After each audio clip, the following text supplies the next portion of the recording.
نحمده ونستعينه ونستغفره ونؤمن به ونتوكل عليه ونعوذ بالله من شرور أنفسنا ومن سيئات أعمالنا من يهده الله فلا مضل له ومن يضلله فلا هادي له ونشهد أن لا إله إلا الله وحده لا شريك له ونشهد أن سيدنا ومولانا محمدا عبده ورسوله قال الله تبارك وتعالى في القرآن المجيد أعوذ بالله من الشيطان الرجيم يا أيها الذين آمنوا كتب عليكم الصيام كما كتب على الذين من قبلكم لعلكم تتقون صدق الله المولانا العظيم وصدق رسوله النبي الكريم ونحن على ذلك لمن الشاهدين والشاكرين والحمد لله رب العالمين.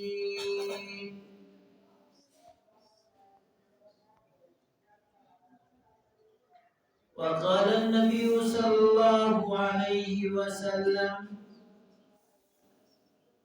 من قام رمضان إيمانا واحتسابا غفر له ما تقدم من ذنبه وما تأخر أو كما قال عليه الصلاة والسلام. يا رب صل وسلم دائما أبدا على حبيبك خير الخلق كلهم هو الحبيب الذي ترجى شفاعته لكل حول من أحوال المقتحمين. اللهم صل على سيدنا محمد وعلى آل سيدنا محمد وأصحاب سيدنا محمد وبارك وسلم عليهم. اللهم صل على محمد وعلى آل محمد كما صليت على إبراهيم وعلى آل إبراهيم إنك حميد مجيد. محترم نہایت ہی قابل صد احترام حضرات علماء کرام اور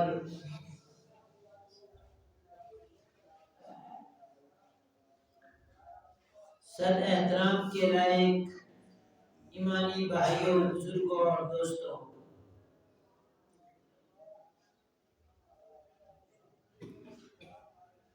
اللہ پاک نے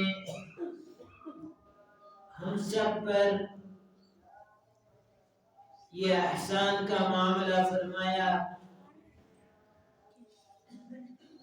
کہ ہمیں زندگی میں ایک بار پھر یہ مبارک مہینہ نصیب ہوا.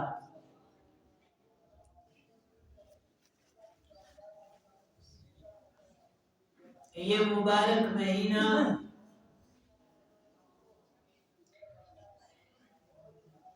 اپنے اندر بہت ساری فضیلتیں رکھتا ہے. دیگر مہینوں کے مقابلے میں اس مہینے کی عبادات دیگر مہینوں کے مقابلے میں اس مہینے کے معمولات دیگر مہینوں کے مقابلے میں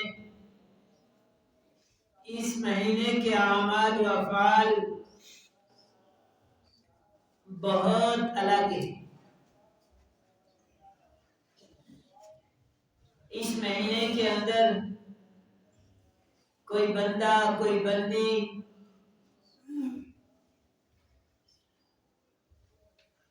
نفلی عمل کرتا ہے، نفلی عبادت کرتا ہے، اللہ تعالی فرض کے باقدر اس کو ثواب عطا فرماتے ہیں۔ اور اس مہینے میں کوئی ایک فرض ادا کرنے پر اللہ تبارک و تعالی اپنے بندوں کو، اپنی بندیوں کو 70 فرض کے فرائض کے ادا کرنے کی باقدر ثواب عطا فرماتے ہیں۔ خوش نصیب ہیں وہ لوگ، چاہے وہ مرد ہوں یا عورتیں ہوں، جو اپنی زندگی کے اس ایک مہینے کو غنیمت سمجھتے ہیں اور دیگر مہینوں کی عبادات کے علاوہ عبادات میں لگ جاتے ہیں۔ حضرت ابو ہریرہ رضی اللہ تعالی عنہ فرماتے ہیں کہ اللہ کے نبی صلی اللہ علیہ وسلم نے ارشاد فرمایا، جو ہی رمضان آتا ہے اللہ تبارک و تعالی جہنم کے دروازوں کو بند کر دیتے ہیں اور جنت کے دروازے کھول دیتے ہیں۔ کتنے خوش نصیب ہیں وہ لوگ، کیسے مقدروں والے ہیں وہ لوگ، جن کو اللہ تعالی اس مبارک مہینے میں اپنے پاس بلا لیتا ہے۔ اور یہ یقینی بات ہے، اللہ پاک کی بات سے بڑھ کر سچی بات کس کی ہو سکتی ہے؟ قرآن پاک کے اندر موجود ہے آیت کہ اللہ کی بات سے سچی بات کسی کی نہیں ہو سکتی، اور اللہ اپنے محبوب کے ذریعے سے امت کو یہ خوشخبری سنا رہے کہ میرے بندوں میرے بندیوں کو یہ خوشخبری دے دو کہ اگر کوئی رمضان کے مہینے میں انتقال کر جائے گا لیکن ایمان شرط ہے، مومن مرد اور مومن عورتوں کے لیے یہ پیغام ہے، تو یہ یاد رکھو کہ اس کو کوئی ڈر نہیں، کوئی خوف نہیں۔ ڈر اور خوف جہنم کا ہوا کرتا ہے، موت کے بعد ہم نے اس کے دروازے ہی لاک کر دیے، بند کر دیے۔ لہذا یہ یقینی بات ہے دونوں دروازوں میں سے کسی ایک دروازے کے اندر داخل ہونا ہے، اور ایک دروازہ جہنم کا ہوا کرتا ہے اور ایک دروازہ جنت کا ہوا کرتا ہے۔ تو ایمان والے، اللہ ہم سب کو کامل ایمان نصیب فرمائے۔ تو ایمان والے تو جنت کے دروازے میں داخل ہوا کرتے ہیں۔ تو اللہ تعالی حضرت نبی کریم صلی اللہ علیہ وسلم کی مبارک امت میں ہونے کے صدقے سے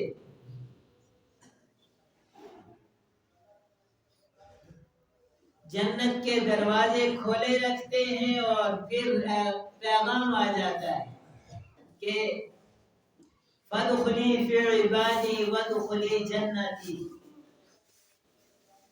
میرے بندوں کے ساتھ میری جنت میں داخل ہو جائیے۔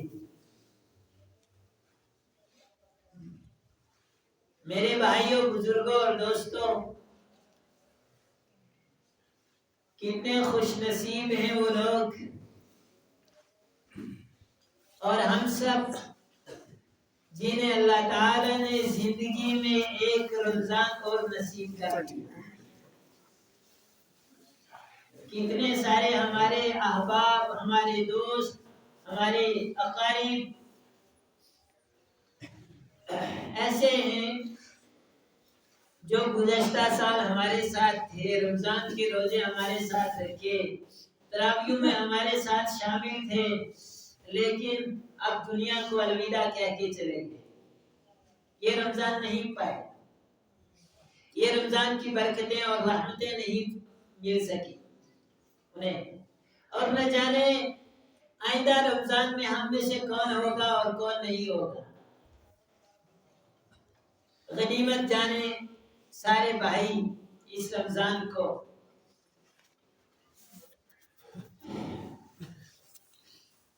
ایک صحابی رضی اللہ تعالی عنہ اللہ کے نبی صلی اللہ علیہ وسلم کی خدمت میں حاضر ہوئے اور آ کر عرض کیا، اللہ کے نبی صلی اللہ علیہ وسلم، میں نے فلاں آدمی کو دیکھا ہے جو جنگ کے اندر، غزوے کے اندر شہید ہو گئے تھے۔ ایک صحابی ان میں سے 1 سال پہلے شہید ہوئے اور ایک صحابی 1 سال کے بعد شہید ہوئے۔ تو ان صحابی نے حضرت نبی کریم صلی اللہ علیہ وسلم کی خدمت میں آ کے جو خواب سنایا اور بتایا کہ اللہ کے نبی صلی اللہ علیہ وسلم جو صحابی گزشتہ سال 1 سال پہلے فلاں جنگ کے اندر شہید ہو گئے تھے، ان کو میں نے دیکھا کہ یہ صحابی جو اس سال شہید ہوئے ہیں ان کے بعد جنت میں داخل ہو رہے ہیں، اور یہ بعد میں شہید ہونے والے ان سے پہلے جنت کے اندر داخل ہو رہے ہیں۔ تعجب ہوا، حالانکہ جو پہلے دنیا سے کیا اس کو پہلے جنت کے اندر داخلہ ملنا چاہیے تھا۔ تو اللہ کے نبی صلی اللہ علیہ وسلم نے اس صحابی سے فرمایا، تعجب کی کیا بات ہے میرے صحابی؟ اللہ کے نبی صلی اللہ علیہ وسلم تعجب اس بات پہ ہے کہ یہ تو پہلے شہید ہوئے، یہ پہلے جنت میں چلے جاتے ہیں۔ تو اللہ کے نبی صلی اللہ علیہ وسلم نے فرمایا کہ میرے صحابی، کیا اس آدمی نے جو بعد میں شہید ہوئے ہیں، جو پہلے شہید ہوئے، ان سے 1 سال زیادہ نمازیں نہیں پڑھی؟ ان کے مقابلے میں 1 سال کے زیادہ روزے نہیں رکھے؟ ان کے مقابلے میں 1 سال زائد نفلی عبادتیں نہیں کی؟ ان کے مقابلے میں 1 سال زائد صدقات نہیں کیے؟ فرمایا کہ اللہ کے نبی یقیناً کی۔ تو فرمایا آپ صلی اللہ علیہ وسلم نے، تو یقیناً جس کی نیکیاں زیادہ ہوں گی وہ پہلے جنت میں بھی تو جائے گا۔ تو میرے بھائیوں، بزرگوں اور دوستوں، مجھے آپ کو اللہ تعالیٰ نے یہ رمضان کا مبارک مہینہ ایک بار زندگی میں پھر نصیب کیا ہے۔ ہم غنیمت سمجھیں اس کو۔ کتنے سارے خوش نصیب ہیں جو اپنی عدالت، اپنی بیماری، اپنی صحت کی خرابی کے باوجود بھی مکمل رمضان کی احتیاط کر رہے ہیں۔ بہت سارے لوگ ہیں جن کی صحت لگ بھگ اجازت نہ دیتی کہ وہ مسجد میں پہنچ پاتے، جن کی صحت اجازت نہیں دیتی کہ وہ تراویح میں کھڑے ہو پائے، جن کی صحت اجازت نہیں دیتی کہ وہ قرآن دیر تک سن پائے، تراویح پڑھ پائے، لیکن اس کے باوجود الحمدللہ ایمانی جذبہ اس قدر ہے کہ جان کی کوئی پرواہ نہیں۔ حافظ صاحب 1.5 گھنٹہ لگا رہے ہیں تب بھی کھڑے ہیں، 1 گھنٹہ لگ رہا ہے تب بھی کھڑے ہیں، اور پونا گھنٹہ لگ رہا ہے تب بھی کھڑے ہیں۔ کیا چیز کھڑی کر رہی ہے؟ کس چیز نے کھڑا کر دیا بیماری کے باوجود؟ کس چیز نے گھر سے اٹھایا، نرم بستروں سے اٹھایا، سردی کی راتیں ہونے کے باوجود گھر سے نکالا اور بے سر و سامانی کے عالم میں کھلی مسجد کے اندر آ کے کھڑا ہو گیا ہے، اللہ کے سپرد ہو گئے۔ کیا چیز یہ ہے؟ یہ ایمان ہے۔ یہ کیا ہے؟ ایمان ہے۔ اور اسی کو دوسرے الفاظ میں تقوی کہہ دیجیے۔ اور میں اسی کے ساتھ ایک بات اور کہوں گا، ہمیں غور کرنا چاہیے، سب کو اپنے قریبانوں میں جاننا چاہیے۔ میں بدگمانی کے طور پر یہ بات نہیں کہتا، لیکن ہم سب کو سوچنے کی ضرورت ہے، اور وہ بد نصیب بھی ہیں، اللہ معاف فرمائے۔ اس جملے کو کہتے ہوئے میں ڈر رہا ہوں، لیکن یقیناً بد نصیبی ہے کہ رمضان آیا، کوئی فرق نہیں ان کے معمولات کے اندر، کوئی فرق نہیں ان کی صبح و شام کے اندر، کوئی فرق نہیں ان کی دن رات کے اندر، جیسے غیر رمضان میں تھا ویسے ہی رمضان گزر رہا ہے۔ اس سے بڑی بد نصیبی کیا ہو سکتی ہے؟ معاف فرمائیں، اللہ کے نبی صلی اللہ علیہ وسلم کی ایک مشہور حدیث ہے، آپ رمضان کا مہینہ آیا، آپ صلی اللہ علیہ وسلم منبر پر تشریف لائے، صحابہ کرام قریب قریب ہو گئے، آپ صلی اللہ علیہ وسلم تشریف لائے تو یہ منبر کی پہلے زینے پہ، پہلی پوڑی پہ قدم رکھا، آپ صلی اللہ علیہ وسلم نے فرمایا آمین، دوسرے زینے پہ قدم رکھا تو پھر فرمایا آمین، اور تیسرے زینے پہ قدم رکھا تو پھر فرمایا آمین۔ مشہور حدیث ہے، بار بار آپ نے سنی ہوگی۔ تو آپ صلی اللہ علیہ وسلم یہ آمین کہہ کے واپس منبر سے اتر آئے، معمول کے مطابق کوئی باز نہیں کی، کوئی نصیحت نہیں فرمائی آپ صلی اللہ علیہ وسلم نے۔ صحابہ تعجب میں تھے کہ اللہ کے نبی صلی اللہ علیہ وسلم منبر پہ تشریف لائے، آمین فرمائی، آمین کہی، آمین کہی، اور پھر خاموشی کے ساتھ واپس منبر سے اتر گئے، اس کی وجہ کیا ہو سکتی ہے؟ خاموش ہو گئے، تعجب کر رہے تھے، لیکن سوال کسی نے نہ کیا،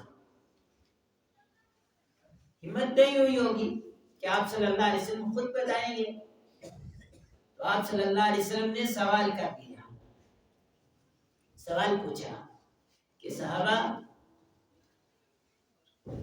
آپ نے سوال نہیں پوچھا مجھ سے کہ یہ کیا کیفیت تھی، یہ کیا عادت تھی؟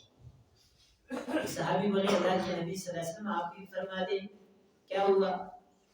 تو آپ صلی اللہ علیہ وسلم نے فرمایا میں جب مسجد میں آیا تو میرے ساتھ جبرائیل تشریف لائے، اور جب میں منبر کے قریب ہوا تو جبرائیل علیہ السلام نے کچھ باتیں کی، اور ان باتوں میں ایک دعا دی، اور دعا یہ کی کہ اللہ کے نبی صلی اللہ علیہ وسلم ہلاکت ہے، تباہی ہے، بربادی ہے اس آدمی کے لیے کہ جس آدمی پر رمضان کا مہینہ گزرے اور وہ رمضان کے مہینے کو غنیمت سمجھ کر اپنی معافی نہ کروا دے۔ تو میں نے اس پر آمین کہی۔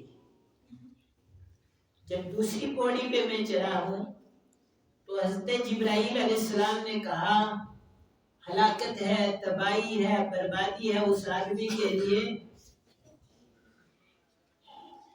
جس کے ماں باپ یا دونوں میں سے کوئی ایک بڑھاپے کی عمر کو پہنچ جائے اور وہ ان کی خدمت کر کے ان کی دوائیں نہ لے اور جنت کا مستحق نہ بنے۔ تو میں نے کہا آمین۔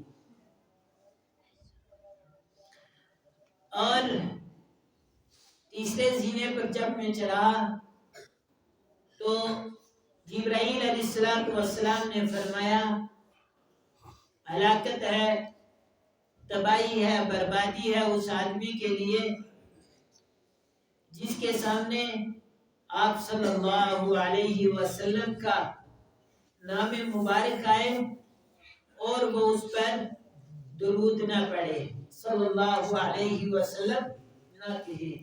تو میں نے کہا آمین۔ تو بہرحال صحابہ اکرام رضوان اللہ علیہم اجمعین کے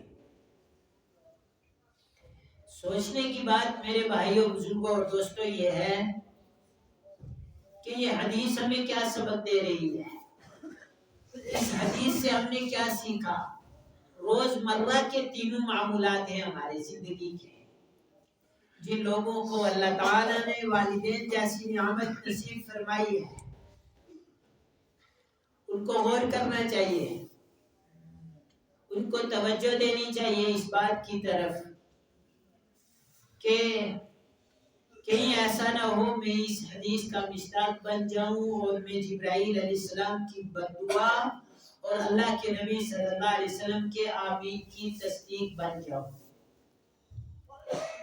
اور اسی طرح سے مجھے اور آپ کو جو فکر کرنی ہے وہ ساتھ میں یہ بھی کرنی ہے کہ ہم رمضان کے مہینے سے گزر رہے ہیں، رمضان کا مہینہ ہم پر سے گزر رہا ہے، یہ مبارک مہینہ ہے، کہیں ایسا نہ ہو یہ دن گزر جائیں اور ہمارے سارے گناہ باقی رہ جائیں، ہماری زندگی کی خطائیں، ہماری زندگی کے قصور باقی رہیں اور پھر اس بددعا کہ اللہ نہ کرے ہم مصداق بن جائیں۔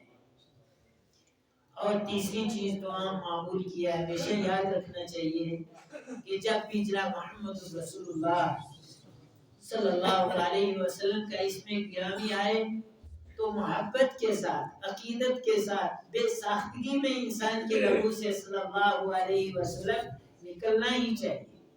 اور ایک حدیث کے اندر آتا ہے کہ بخیل ہے وہ آدمی کہ جس پر نبی کریم صلی اللہ علیہ وسلم کا تذکرہ ہو، جس کے سامنے آپ صلی اللہ علیہ وسلم کا نام مبارک آئے اور وہ صلی اللہ علیہ وسلم نہ کہے، کتنی بڑی بات ہے۔